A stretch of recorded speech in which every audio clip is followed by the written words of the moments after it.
नाजरीन, आप देख रहे हैं द लोकल जर्नलिस्ट। मैं हूं शमसुद्दीन। इस वक्त द लोकल जर्नलिस्ट की टीम आ पहुंची है पीरजादा जनाब रूहुल अमीन साहब के बीच और इनसे एक खास मुलाकात है हमारी टीम की। जनाब रूहुल अमीन साहब, द लोकल जर्नलिस्ट में आपका खैर मकदम है। और आज जैसा कि प्रेस क्लब में यूएसपी यूनाइटेड सेकुलर फ्रंट कायम किया गया है, इसके बारे में आप बताएं। देखिए, दरअसल ये बंगाल के लोगों के तकलीफ जो है, उसी तकलीफ का उभार है ये यूएसपी। बंगाल के लोग दरअसल गुज़िश्ता आप समझ लें कि 1947 के बाद से अगर बंगाल के लोगों का स्टेटस देखा जाए, सिर्फ बंगाल का नहीं, पूरे हिंदुस्तान के ऐसे बहुत ज़्यादा स्टेट है जहाँ पे अभी तक मिनिमम जो ज़रूरत है मुसलमान के लिए, हिंदू के लिए, इंडियन सिटीजन के लिए, वो अभी तक फुलफिल नहीं हुआ। तो इस जगह पे हर जगह हर लीडर, हर सो कॉल्ड मेन स्ट्रीम जो पॉलिटिकल दल है, उन लोगों का वही कहना है कि हम लोगों के लिए लड़ते हैं, लेकिन हकीकत में ना तो माइनॉरिटीज के कोई लीडर बनते हैं, ना तो दलित के कोई आज तक अच्छे लीडर निकल के आए हैं। तो ये सारे कम्युनिटी से एक आवाज इस बार बहुत ज्यादा आया कि हमारा लीडर होना चाहिए, हमारा वोट हमारे लिए होना चाहिए। तो हम उसी चीज पे अमल करते हुए ये फ्रंट को बनाए हैं, जहां पे हर सोसाइटी के लोग जहां पे रिप्रेजेंट करेंगे। और ये फ्रंट उसी चीज का एक जीता जागता एग्जाम्पल है, जहां पे सारे लोगों को आपको नजर में मिलेगा। आप मुस्लिम लीडर देखेंगे, आप हिंदू लीडर देखेंगे, आपको ब्राह्मण लीडर देखेगा। सर, इस फ्रंट में तकरीबन कितने पार्टियों को शामिल करने की प्लानिंग है, इस बारे में आप क्या कहना चाहेंगे? देखिए, हमारे फ्रंट का जो पॉलिसी है वहां पे ऐसा नहीं है कि कोई 10 हो 20 हो। फिलहाल तो हमारे साथ लगभग 6 पॉलिटिकल दल और 10 नॉन पॉलिटिकल ऑर्गेनाइजेशन जुड़ चुके हैं। अभी भी बात चल रहे हैं, हमारे जो लोग फ्रंट के लीडर्स हैं जो इस बारे में काम कर रहे हैं, तो उन लोगों का भी मानना है कि लगभग अभी भी 5-6 मेन पॉलिटिकल दल, ऐसे बहुत सारे बड़े मेन स्ट्रीम में जो फ्रंट लाइन पॉलिटिकल पार्टी है, वो भी तैयार है हमारे साथ आने के लिए। और नॉन पॉलिटिकल तो बहुत ज्यादा लोग हैं जो आने के लिए ऑर्गेनाइजेशन है। तो अब ये वक्त बताएगा, क्योंकि ऐसा भी नहीं है कि जितने सारे लोग जुड़े हैं सब साथ में रहेंगे। हो सकता है कि कुछ लोग इस फ्रंट से निकल जाएं। तो ये इलेक्शन से पहले ही हम लोगों को पता चलेगा कि हम कितने लोगों को लेके इस वोट में हम लड़ रहे हैं। सर, देखा जा रहा है कि बहुत सारी पार्टियां दूसरे स्टेट से, जैसे शिवसेना है, बीजेपी तो आएगी, शिवसेना है, एआईएमएम और बहुत सारी पार्टियां आएंगी यहाँ पर। और हर किसी की ये कोशिश है कि वो किसी तरह से भी पोलराइजेशन वोट को करना है। तो इस बारे में आप यूएसपी जो बनाए हैं, उन पार्टियों का मुकाबला किस तरह से करेंगे? सवाल गलत है, मैं नहीं बनाया।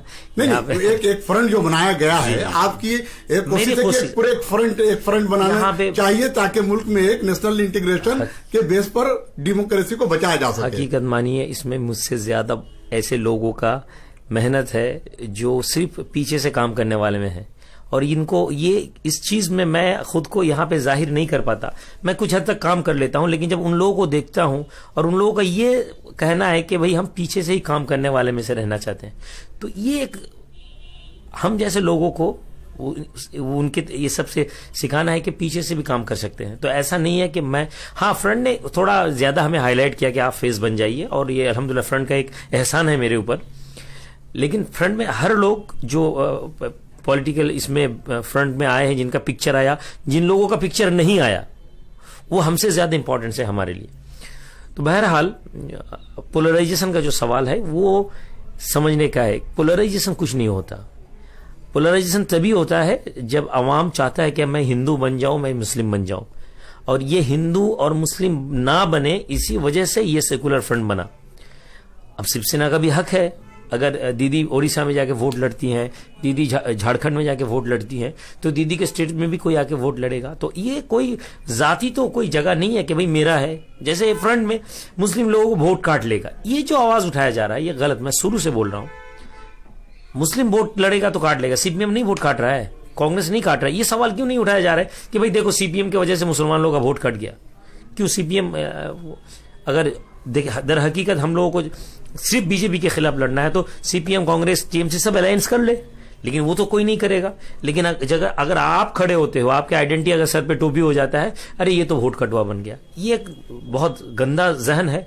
इसी को तोड़ने के लिए हम बंगाल में काम करें इंशाल्लाह। सर, आने वाले 2021 के इलेक्शन में जो है यूएसपी कितने सीटों पर चुनाव लड़ेगी, वही क्या प्लानिंग है आपकी, ये बताएं। क्योंकि अवाम के अंदर जो है एक उत्सुकता है, लोग जानना चाहती हैं, तो ऐसा कुछ बताना। अभी मेरे पास ये जवाब अगर हो भी तो मैं फिर भी नहीं दे पाऊंगा, क्योंकि फ्रंट जब तक ना ये इजाजत दे हम इसमें कोई बात नहीं कर पाते।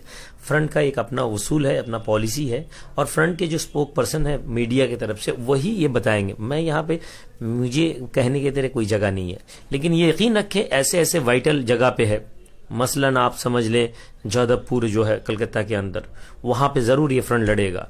नंदीग्राम, नीताई जो 24 परगना में, भांगड़, ये सारी जो इंपॉर्टेंट जगह है, यहाँ पे देखिए हो सकता है कि हमारा फ्रंट वहां पे लड़े। तो ऐसा नहीं है कि भाई हम 20 सीट में लड़ते हैं, 200 सीट में लड़ते हैं, ये वक्त में फ्रंट ही डिक्लेयर करेगा। मुद्दा क्या होगा सर फ्रंट का? मैं प्रेस रिलीज में आप लोगों को शायद मिल गया होगा, बहुत सारे मुद्दा है। नहीं, आप ये बता दें सर, क्योंकि आप प्रेस रिलीज में बहुत सारे मीडिया के लोग नहीं पहुंच पाएंगे, क्योंकि मैं एक्सक्लूसिव और खासकर एक खास मुलाकात में मेरी ख्वाहिश थी और हमारे व्यूवर्स के भी पूरे डिमांड्स थे कि सम साहब, आप शमसुद्दीन साहब द लोकल जर्नलिस्ट के जो मैनेजिंग एडिटर हैं, आप सर से जरूर ये सवाल करें। तो मुद्दा क्या होगा सर, ये बताएं आप इन शॉर्ट। समरी जो है, पिछड़े हुए लोग, दलित, आदिवासी, मूल निवासी, मथुआ, और खास तौर से जो जिनको नमोशूद्रो कहा जाता है, ये सारे कम्युनिटी को मेन स्ट्रीम पे लाना है। जो दिन ब दिन सिर्फ वोट बैंक, माइनॉरिटी मुस्लिम वोट सिर्फ वोट बैंक नहीं है, बीजेपी के लिए मथुआ वोट बैंक बन गया है, आदिवासी वोट बैंक बन गया है। तो ये सारे वोट बैंक को हम लोगों को तोड़ के सिर्फ मथुआ के लीडर मथुआ ही बनेंगे। मथुआ का लीडर कोई चटर्जी बनर्जी नहीं बनेगा। चटर्जी बनर्जी का लीडर कोई घोष या कोई इसको नहीं मानेगा, ऐसा नहीं होगा। अगर चैटर्जी के अंदर मथुआ काम कर सकता है, दलित काम कर सकता है, तो बैनर्जी, चैटर्जी या ब्राह्मण लोगों को भी दलित के अंडर में काम करना सीखना होगा, जो बाबा साहब अम्बेडकर का वसूल था, जो बाबा साहब अम्बेडकर कहे हैं।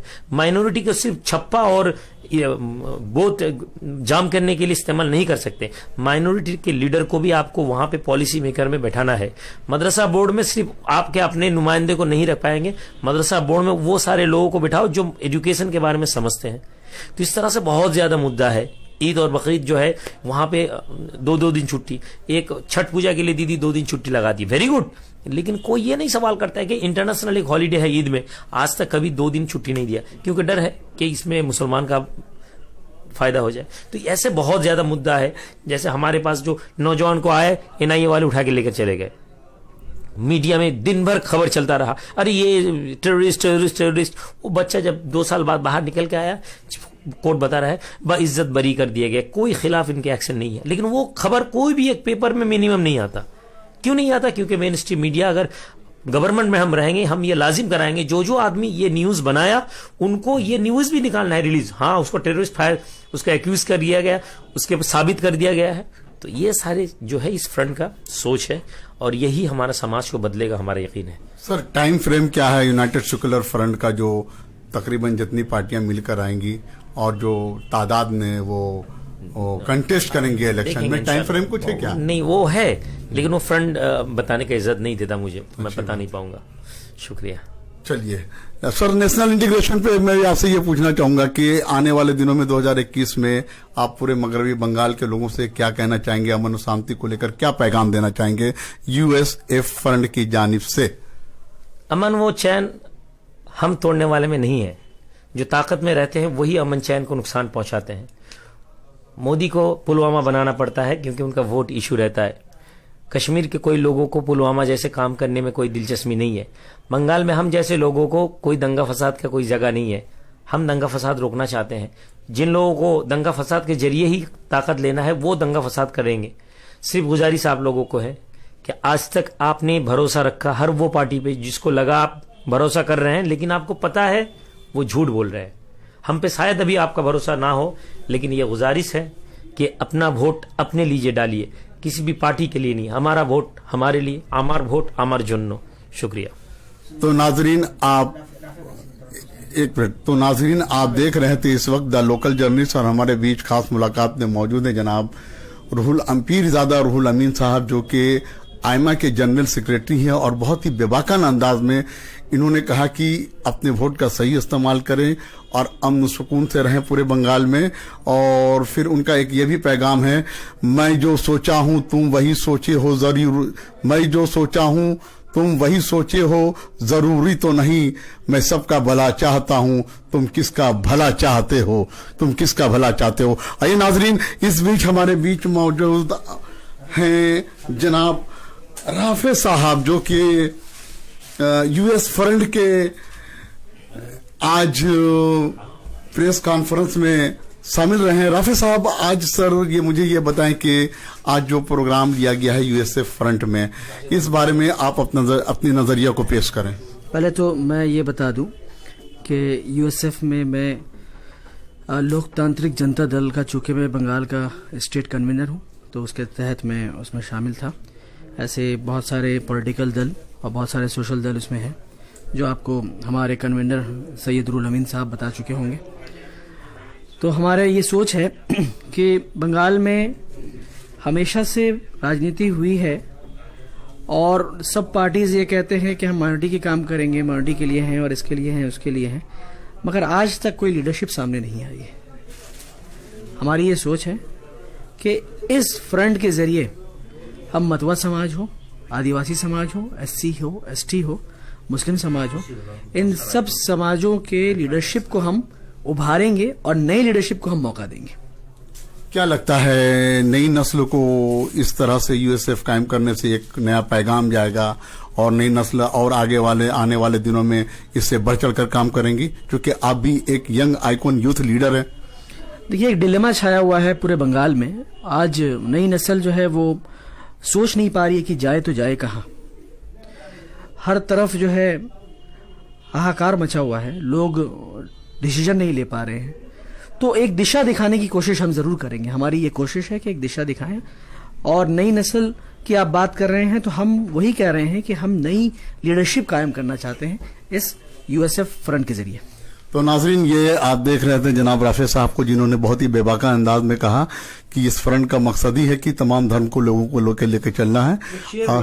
बिल्कुल, आप देखिए, अब राफे साहब एक शेर भी कहना चाहेंगे, कहिए साहब। वतन की फिक्र कर नादा मुसीबत आने वाली है, वतन की फिक्र कर नादा मुसीबत आने वाली है, तेरे बर्बादियों के मशवरे हो रहे हैं आसमानों में। आइए हम सब मिलकर फिक्र करें और सही रास्ते पर चले, ताकि हम अपनी बंगाल को इन फासिस्ट फोर्सेस से बचा सकें। बहुत बहुत शुक्रिया राफे साहब। नाज़रीन, आप हमारे चैनल को, द लोकल जर्नलिस्ट को देखें, सब्सक्राइब करें, लाइक करें और शेयर करें, और फर्दर अपडेट्स के लिए द लोकल जर्नलिस्ट पर बने रहें। कोलकाता से मैं शमशुद्दीन, बहुत बहुत शुक्रिया।